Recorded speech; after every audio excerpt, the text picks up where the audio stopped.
Our subject for tonight is lesson 2, courage. David is a brave person. Of course, we're talking about David, king of Israel, and it has to do primarily with the battle between him and the giant Goliath. It says the Philistines stood on a mountain on one side. Israel stood on a mountain on the other side with a valley between them. That is the valley of Elah. You can see up there that the Philistines are on the northern side of the valley, whereas the Israelite camp is the southern side. They call them mountains. We call them hills. I've been there.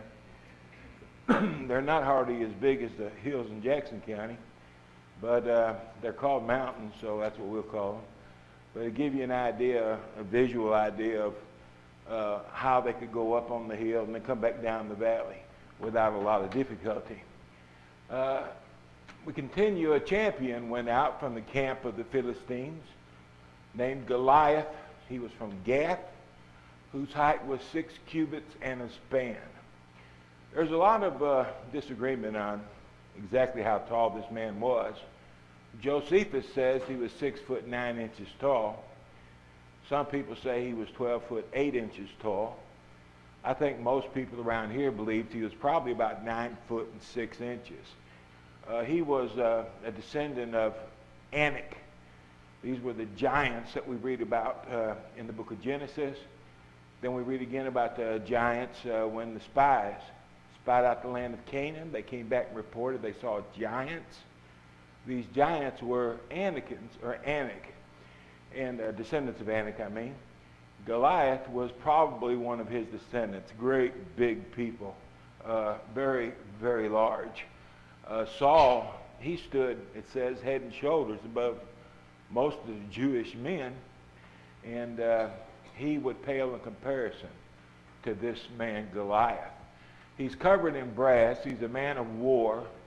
They say Albert Barnes, I believe it was, said his brass would weigh about 157 pounds. Now that would include his chest gear and sheaves on his feet. And then he carried his spear. He had a sword. And then, well, the picture's wrong. He actually had a shield bearer. But in the picture, he's holding his own shield. But it gives you an idea of the strength, the size of this man. He was a man of war. He was a big man. This Philistine, he would cry out to the Israelites. He'd come down to the valley floor, cry out to the Israelites over there on the hill. He said, I defy the armies of Israel this day. Give me a man that we may fight together. There's nothing in history that says something like that ever happened, where two men fought, and whoever the winner was, their army was the winner. Apparently, and I would have done the same thing if I'd been the Philistines, they thought this would be a good idea. They'd send out their giant, let Israel send out their best man. Their giant would whoop Israelite man, and they win the war, and nobody else has to get killed. But Israel wasn't biting. He would come down, he defied the armies of Israel, come on out, let's have us a fight between me and one of you. When Saul, the king of Israel, he was a pretty good-sized man himself. When Saul and all Israel heard these words of the Philistine, they were dismayed, and they were greatly afraid. They were afraid of this giant, and nobody would go out and accept his challenge. Next, we switch over to David, shepherd boy who stayed out in the fields tending his father's flocks, probably him and his brother's flocks too. But he was tender, I think, by our standards today. He's considered to be a man of war. I don't exactly understand how he was considered to be a man of war at this time. He was probably about 17 years old, and he was a keeper of sheep. However, he was a pretty tough fella because he fought a lion with his hands, and he killed the lion. He fought a bear, and he killed the bear. Well, David was taking care of the sheep, as his job was. He was the youngest of 8 brothers. And his father said to his son, David, take now for your brothers enough of this dried grain and these 10 loaves and run to your brothers at the camp. and carry these 10 cheeses to the captain of their 1,000, and see how your brothers fare, and bring back news of them. Jesse was concerned about his boys. He didn't know if they were doing well or not.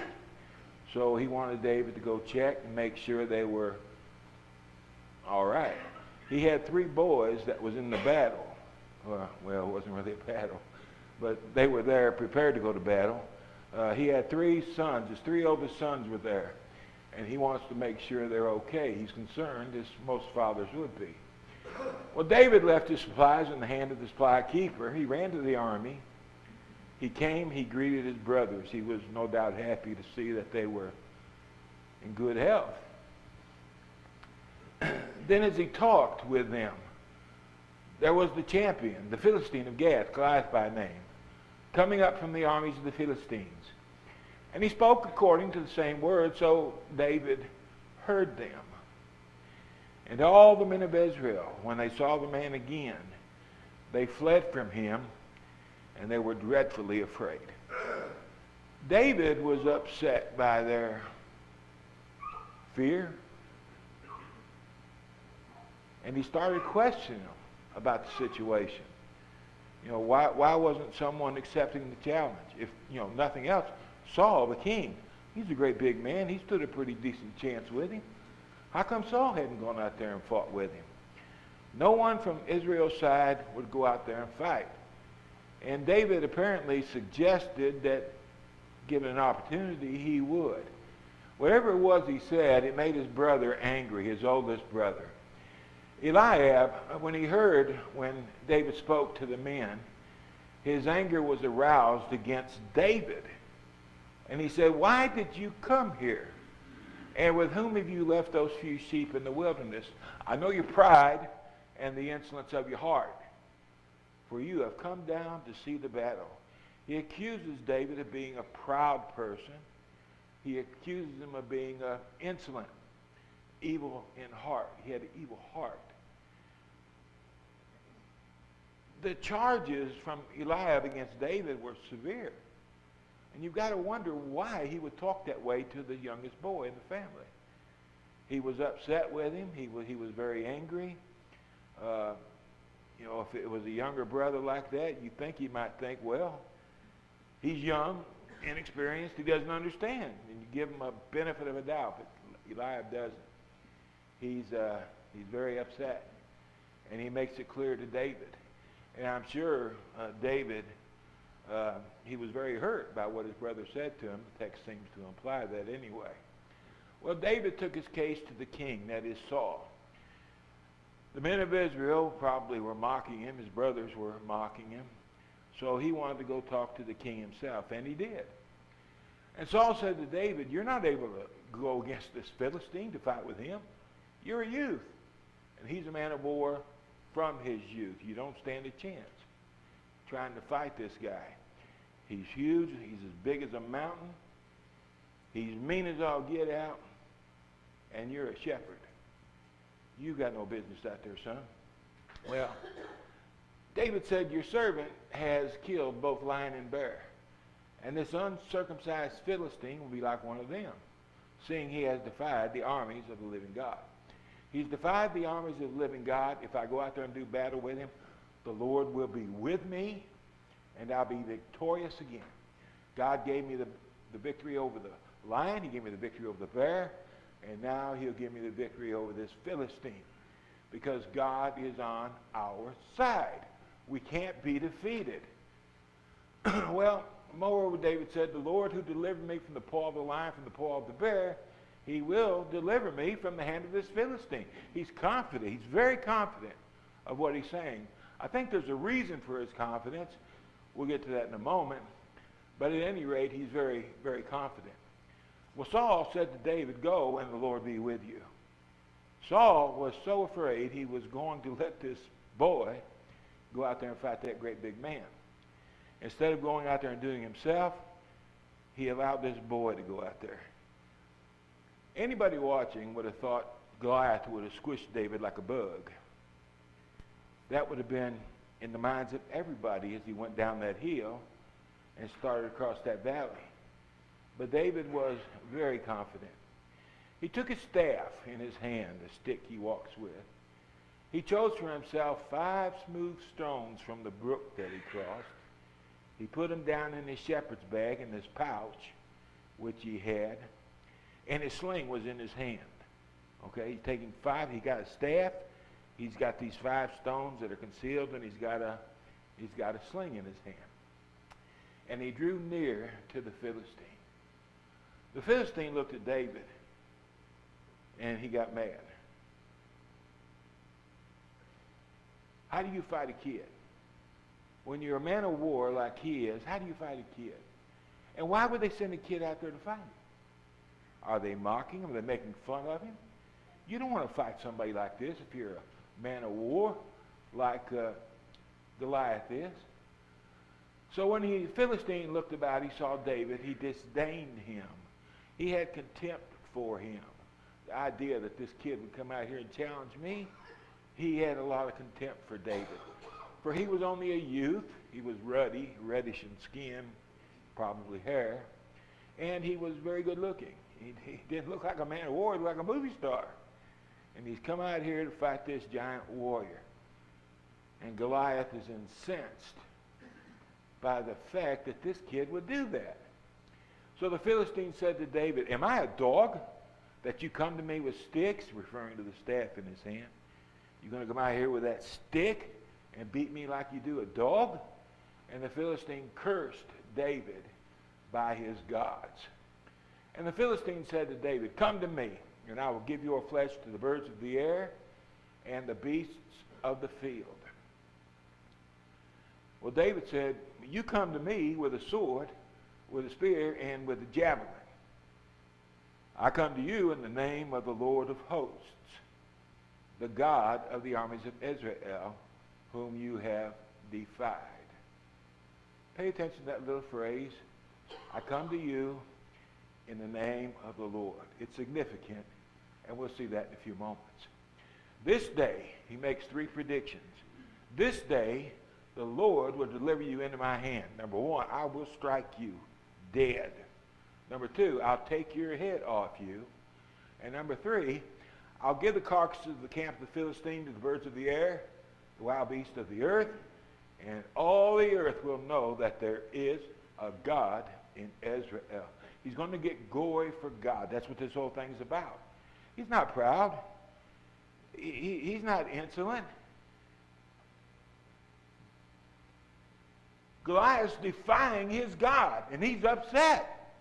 You can't defy the God of David and get by with it.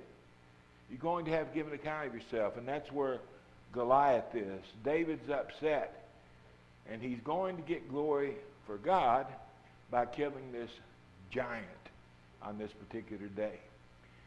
Then all this assembly will know, David continued, that the Lord does not save with sword and spear. He doesn't need these elements to win a war against a giant like Goliath. The battle belongs to the Lord, and he will give you into our hands. David didn't have to have all the equipment. Saul wanted him to put on all his armor, and he put it on. You could imagine what it looked like. His vest probably came down to his ankles. His shin guards probably came up to his hips. And I could just imagine him in the helmet and that thing spinning around. David was pale in comparison to Saul. He put on his equipment. It wasn't going to work. David said, "I can't do this." And he took off all of his stuff. He went out there with a staff, with a sling, and with 5 stones. Why? Because he knew it was the Lord's battle, and he knew he was going to be victorious. He had all confidence in that fact. David put his hand in his bag. He took out his stone. He slung it, struck the Philistine in his forehead so that the stone sank into his forehead. He fell on his face to the earth. I found, in an archaeological book, I found where they have discovered a skull over in, I don't know what, I guess it's Lebanon today. They found a skull, and it's got a big hole right here in the skull, and they're claiming it's the skull of Goliath. I don't know. How do you tell if it's Goliath or not? But it was indeed a skull with a big hole in it. They might have, poked the hole in it in order to increase tourism or something. But at any rate, the war that took place between David and this giant is a fact that's known pretty much throughout the world. There's a lot of historical data that affirms that it did occur. Brother Steve brought up last night about these stories. You can say the word story. People sometimes think of it as being a myth or fable. What this is, it's a historical fact, what happened. George Washington crossed the Potomac. That's not a story, it's a historical fact. We've got data affirming that actually happened. The war between the states, it's not a story. It's a historical fact. It actually happened. And what we read about in the Old Testament, these events that took place, they're not merely myths or fables, they're historical facts that are evidenced by the historical record, not only the biblical record, but also in the record of the nations around them. They kept their own historical records just like the Israelites did. Well, therefore David ran. He stood over the Philistine. He took his sword. He drew out his sheath. Then he killed him, and he cut off his head with it. Remember what David said? He's going to do three things. Number one, I'm going to kill you. Number two, I'm going to cut off your head. And then number three, when the Philistines saw that their champions was dead, they fled. And when they took off running, the Israelites took off after them. And they killed many Philistines on this particular day. The battle went to the Lord just like David said it would. He went out there with a sling. Of course, he was pretty good with that sling. A shepherd boy out there playing all day with that sling. I'd say he was pretty good at throwing them rocks. And he threw that rock and hit that giant, and he dropped. Obviously, the battle belonged to the Lord. Brave, courage, that's what this is all about. Brave, courage. That's what we're supposed to talk about. David was a brave man. He had a great deal of courage. The question that comes to me is, but why? Why was he so courageous? Why was he so brave? And how was he so brave? I was in India one time. People at Center Grove have heard this story more than once.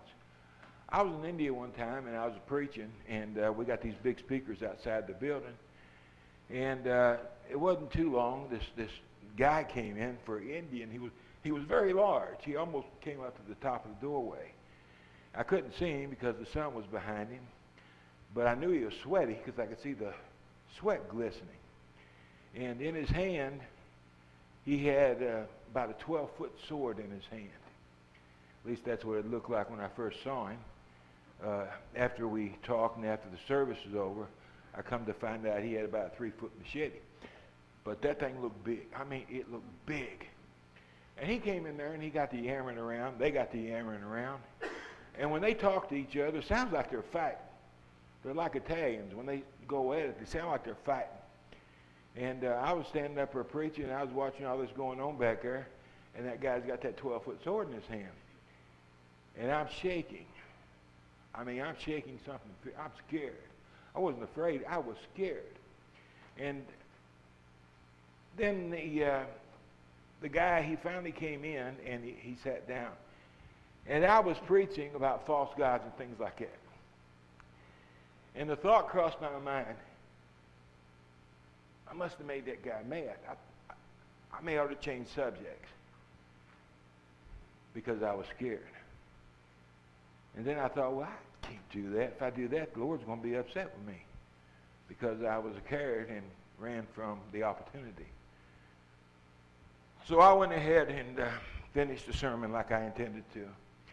After it was over, this guy came up. He was baptized into Christ that day. And I found out later what had happened. He had heard out there, and he was curious and came in. I told that story to Jack and them guys over there and said, boy, that's pretty brave. I got to thinking about that. It wasn't brave. I wasn't brave. I wasn't courageous. I was scared. I was scared of the man with the 7-foot sword. And I was afraid to disappoint my father. And what moved me to do what I was supposed to do was fear. Trusting that the Lord would oversee everything and it would work out. Whether he wanted me to be dead or whether he wanted me to be alive, whatever the Lord wanted, so be the will of God, okay? And I think about bravery and courage, and I wonder why a person is brave or why a person is courageous. Is it a natural phenomenon that occurs with us? I don't think so. To be honest with you, I have a feeling that it depends on a person's faith.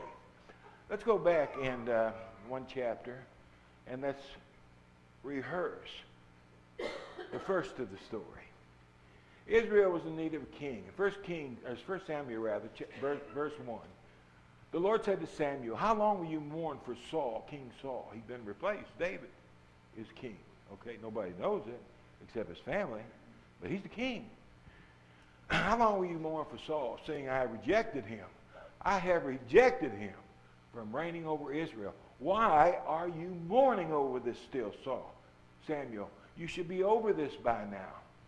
In 1 Samuel chapter 13 and verse 8 and on, Saul had made a terrible mistake. He was supposed to wait for Samuel to come and to offer a sacrifice before they entered into the battle. Well, time was running out. He thought Samuel should have been there by now. He wasn't there.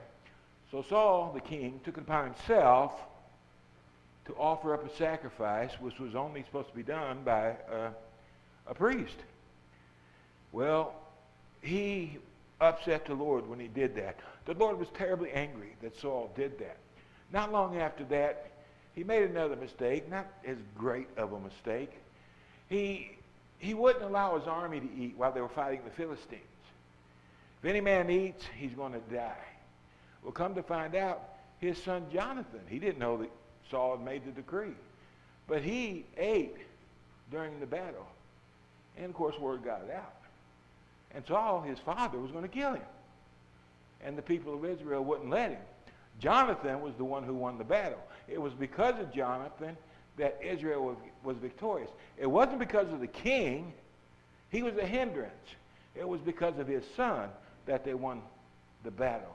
And the people lost a lot of respect for their king. And then in chapter 15, Saul was told to destroy the Amalekites and all their beasts. He didn't. He left the king of the Amalekites, King Agag, alive. And he brought back the choice animals to offer up as a sacrifice to God. And in doing that, the Lord was fed up with Saul. It was over. He wasn't going to be king. He had made a lousy king. God didn't want Saul to be king necessarily. The Israelite people wanted a man like that to be king. They didn't want a judge anymore. They didn't want God to be their king. They wanted a human king. And they wanted a big man. They wanted a strong man. They wanted somebody to look fierce like the other kings do. So the Lord picked Saul because he knew this is the kind of guy they wanted. And when they seen him, sure enough, that we want him to be our king. And God told him, if you let him be your king, you're going to have all kinds of trouble. We don't care. We want him to be our king. God said, so be it. So Saul became their king. He was destined to fall. He may have had the physical attributes that the people were looking for. He didn't have the heart, and that was the problem. He didn't have the heart for that particular job. And because he didn't, he failed at that job. And now God says, I have rejected him. Saul had failed both the Lord and the Israelites. There are several comments made throughout the scriptures. Israel was a nation in distress, 1 Samuel 13 and 6. When the men of Israel saw that they were in danger, for the people were distressed, then the people hid in caves and thickets and rocks and holes and in pits. They didn't feel comfortable about their leadership. Their king hadn't proved to be effective, and they weren't too sure about following him. It didn't know if that was a good idea. In the next verse, some of the Hebrews crossed over the Jordan to the land of Gad and Gilead. As for Saul, he was still in Gilgal, and all the people followed him trembling. They didn't trust him. He'd lost their confidence, and they didn't have any faith in him. In chapter 14 and verse 52, there was fierce war with the Philistines all the days of Saul. And when Saul saw any strong man or valiant man, he took him into his army. He couldn't vanquish the Philistines. And that was sad, because Samuel, the prophet, he led the Israelites against the Philistines. He gained a victory. Jonathan, his son, he led the Israelites against the Philistine. He got a victory. But Saul, he couldn't get a victory. He didn't have the heart for the job. Samuel did. Jonathan did. But Saul did not. Jonathan, his son, said, "My father has troubled the land." Even his son was admitting that his father wasn't a good king. And I don't think he said it, but he probably thought it. Would we had a king worthy of our following him? Solomon would later write in Proverbs 29 and verse 2, "When the righteous are in authority, the people rejoice. But when a wicked man rules, the people groan." Think about that. Next time you go to vote for somebody, think about that. When the wicked people run something, the country, you're going to groan. Righteous people run the country, you're going to be blessed. It does matter what those people are like. Sometimes people say, well, it doesn't matter as long as he's a good president. If you don't have a good heart, you can't be a good president. You can't be a good senator. You can't be a good congressman. If you don't have a good heart, you can't be a good person. And this is what Solomon the sage wrote so many years ago. Now the Lord had said to Samuel, "How long will you mourn for Saul, seeing I have rejected him from reigning over Israel? Fill your horn with oil and go. I am sending you to Jesse the Bethlehemite. I have found me a king, and he belongs to Jesse." Well, Samuel doesn't know who he is. The Lord told him to go to Jesse's house, and that's where he went. Well, when he got there, it was when he and Jesse came in that Samuel immediately looked at Eliab and said, "Surely the Lord's anointed is before him. Surely this is God's choice of a king." Big man, strong man, warrior, man that could fight, a man that had come, a man that could lead people into battle. That's what he looked like. But the Lord said to Samuel, "Do not look at his appearance." Samuel, haven't you learned anything yet? Don't look at his appearance or at the height of his stature. Why? Because I have rejected him. Why did God reject Eliab? Well, think about it. During the battle with the Philistines, where was Eliab? Did he go out and take the challenge with Goliath? No. He ran up a hill and got behind a tree. No, God didn't need him for a king, so I have refused him. Well, the Lord does not see as man sees, for man looks at the outward appearance, but the Lord looks at our hearts. We look, we see, we think.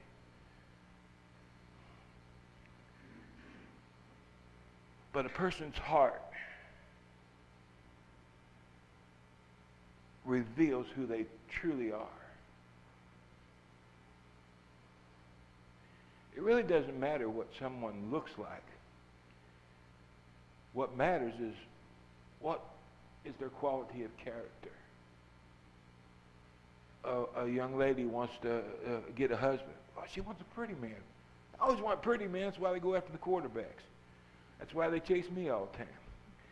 They always want a pretty man.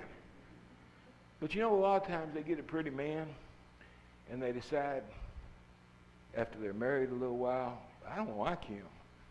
He's not nice. He's not kind. He's not considerate. He's not what I was looking for. So many times young people, they look for external beauty.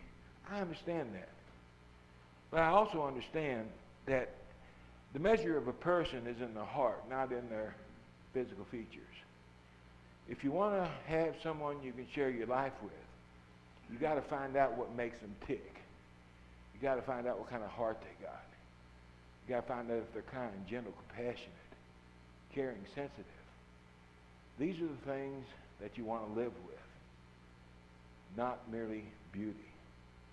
Sometimes beauty is the outward adorning of ugly people.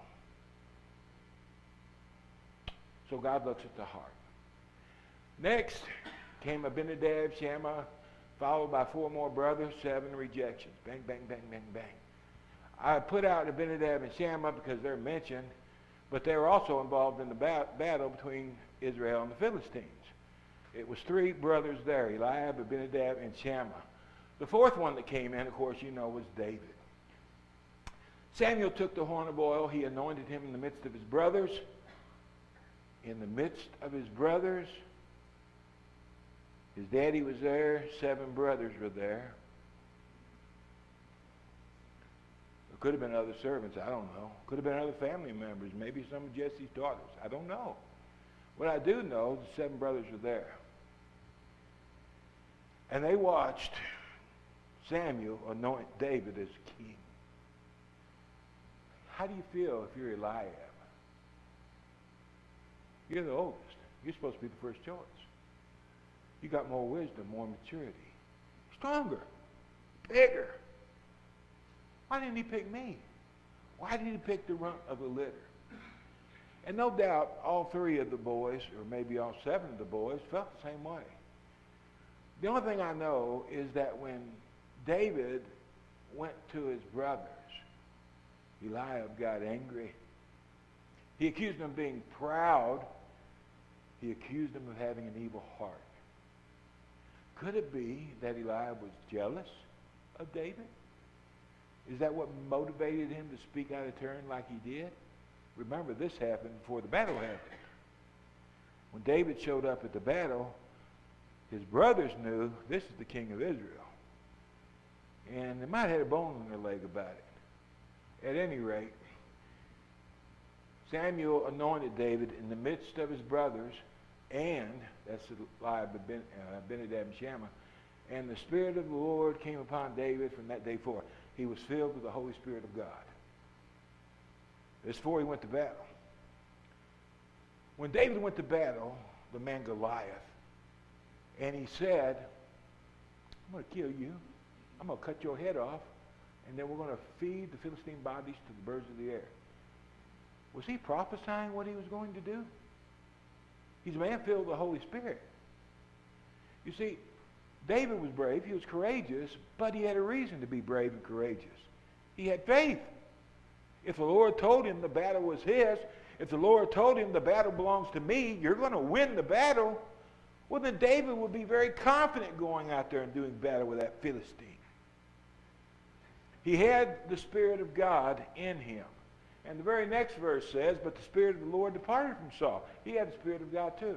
Apparently the Spirit of God dwells in the kings. Saul had the Spirit of God, but when God rejected him, the Spirit of God departed. When David was filled with the Spirit of God departed from Saul. One king. Saul is rejected. David is king. And he possesses the Holy Spirit of God. And he's in a position to lead Israel from that day forward. Bravery, courage, I believe, is built on faith. The point is, the greater our faith, the more brave we're going to be, the more courageous we're going to be. Smaller faith is going to be less brave, less courageous. When I think about courage and bravery, I think about the thing that motivates us. A lot of people have been brave and courageous in battle. World War II, many people were brave and courageous, sacrificed their lives. What prompted them to do that? I don't know how many soldiers I've heard say that we fought for one another. In other words, a man was motivated to fall on a hand grenade because he wanted to save his brethren around him. He was motivated by love in that case. But when it comes to us, spiritual concerns, I believe it has to do with our faith. If we have great faith, we'll have little courage. Sometimes churches suffer because elders don't have great faith. And because they don't have great faith, they don't have great courage. They can't step out and do what needs to be done because they tremble or they don't know what to do. But it's due oftentimes to a lack of faith. David had much confidence in the Lord. And he ran out there to take on that giant Goliath in a heartbeat. He knew if God wanted him to be victorious, he would be victorious. He had no doubt at all. David had great faith, which I think produced great bravery and courage.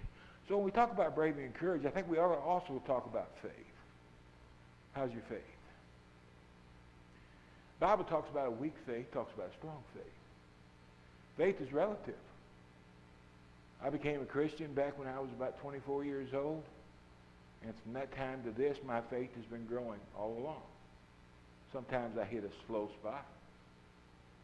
Sometimes I might have slid backwards a bit. But all in all, it's been a progressive journey. My faith has grown. And today I'm braver and have more courage when it comes to the things of God than I ever had before. That's one of the reasons why I was willing to speak when a man had a 7-foot sword and he's going to cut my head off. If I'm going to die, I'm going to die doing what the Lord wants me to do. I'll step out of this world and right into paradise. That's all right. That's not so bad. It gives you courage when you believe. When you believe that God is here, that he's involved in my life. He's looking out for me. He'll take care of me. He'll protect me. And if I fall, so be it. If God allows it, so be it. Perhaps it's the best thing that could happen. Sometimes death benefits a great many people. I've seen a lot of people pass away. A spouse or children, friends. They will turn to God and be converted. The death of a loved one does that sometimes. How many times have we seen it? How many times have we seen it when people are sick in the hospital? How many times people come to us and repent of their sins? Yes, they're wanting something, but they know they've got to be right with God in order to have it. Sometimes they get what they want, and what do? They fall away. But sometimes they get what they want. What do? They stay put. There's a benefit to it. Great faith produces great bravery and courage. Moses at the burning bush. Remember that? I got a job for you, Moses. I don't want to do that job. Who am I to go and talk to the Pharaoh? And then not too long after that, we see Moses standing on the flooding shores of the Red Sea. He's brought all the Israelites out there, perhaps 2 million people, men, women, children, old, infirmed rather. He's brought all them out there to the Red Sea. They can't cross the sea, and the Egyptians are coming after them. All their warriors and their war machines are coming down on them, hot and heavy. And the people are trembling. They're going to die. And what does Moses do? Moses, the man of faith now, stand still and see the salvation of the Lord. For the Lord will deliver you this day. And the Red Sea was parted. They went across on dry ground. The Egyptians started in and they drowned. No doubt, when they got on the other side, they seen 10 plagues. They seen the sea part. When they passed through, man, the walls of the sea were really high. When they passed through, they would have all kinds of faith. Well, it didn't work in the case of the Israelites. They didn't believe. They never believed. They never trusted God. And that's why they wound up dying in the wilderness. But that's them. That doesn't have to be us. And it shouldn't be us. Secondly, Jehoshaphat, his war. In 2 Chronicles chapter 20 is where we read about it. He's told that Moab, Ammon, and others are coming to do war with Judah. These nations are bigger than Judah. Put them all together, and they're really a lot bigger than Judah. In addition to that, another servant came, and he said Syria, which is Edom, and Hazazon, Tamar, which is Engadi, they're coming. What happened? Jehoshaphat, he was afraid. And he was outnumbered probably 10 to 1. How are you going to win that battle? He set himself to seek the Lord and proclaim the fast throughout all Judah. Let me say this. Jehoshaphat was a good king. Okay? He had his faults, like all of us do. But he was a good king, all in all. He set himself to seek the Lord, proclaim the fast throughout all of Judah, and people fasted. Then the Spirit of the Lord came upon Jehaziel, and he prophesied. You will not need to fight in this battle, O king, people of Israel. Position yourselves. Stand still. See the salvation of the Lord who is with you, O Judah and Jerusalem. Sounds familiar, doesn't it? Position yourselves. Stand still. See the salvation of the Lord. Sounds like Moses talking. But it's not. It's the prophet speaking to the people. The battle belongs to the Lord. That's the point. Do not fear or be dismayed tomorrow. Go out. Go out against them. He doesn't tell them to go out and fight. He tells them to go out against those people, this massive army.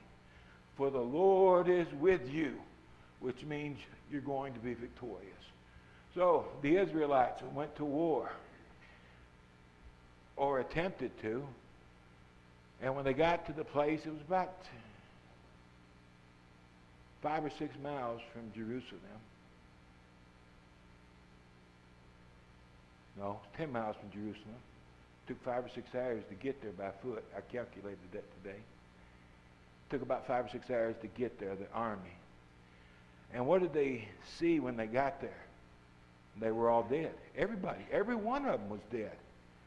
They got into a fight with each other while they was waiting to go to war with Judah. And they wound up killing one another.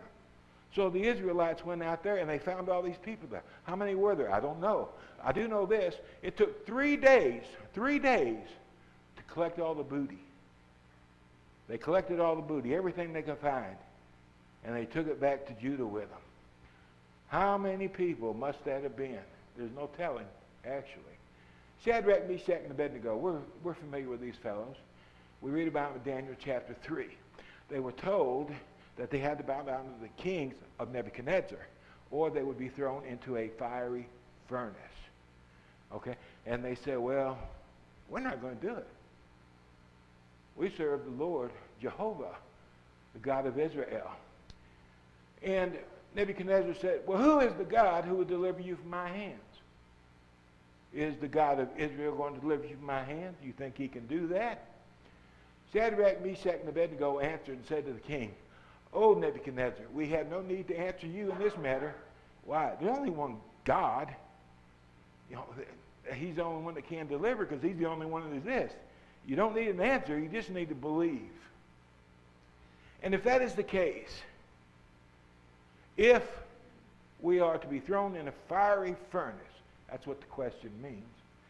Our God, whom we serve, is able, capable, to deliver us from the burning fire furnace, and he will deliver us from your hand, O king, if he wills to do so. That's implied in the question in the original language. He's not saying the fact that God shall deliver us. But if it is the will of God, he will deliver us. He can, he's able. If he chooses to, he will. It's just that simple. Well, but if not, they continue. That is, if the Lord chooses not to deliver us. Okay? Let it be known to you, O king, it doesn't matter. We do not serve your gods, nor will we worship the gold image which you have set up. Whether we live, whether we die, it doesn't make any difference to us. We're going to do what God wants us to do and let God sort out the details. If we live, fine. If we die, fine. But we're going to do the will of God. And you're not going to stop us, Nebuchadnezzar. The first of the 10 Commandments these men knew very well. You shall have no other gods before me. They knew that was written in stone. And that's what they built the house of their lives upon. They were not going to move. It didn't matter to them if they lived or died. Faith, courage, bravery, they all go together. I'm done. That's the last one. Actually, it's one past the last one. You got any questions over this? I'll try to answer them. No questions?